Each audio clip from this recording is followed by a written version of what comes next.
Hi there, this is Cynthia from It's Pouring Paint. Just wanted to show you the end result of this vase.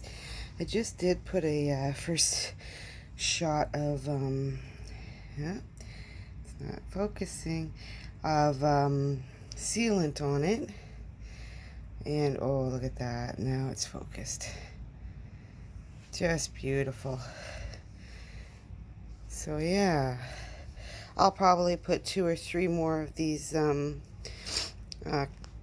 spray sealers on. What I use for non-food items is this Rust-Oleum Painter's Touch Ultra Cover, and it really does work well. Brings everything to a nice shine, as you can see. And yeah, so we are going to post the other glasses shortly. They have to be sealed with a DuraClear high gloss, because everyone, if you see anything and you want, it's just not focusing.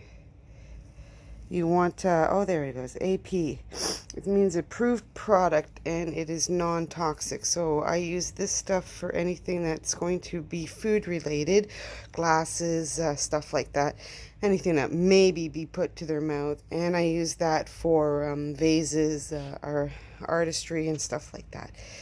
Okay, so I hope you like it. I think it's beautiful. And we'll talk to you later. Bye.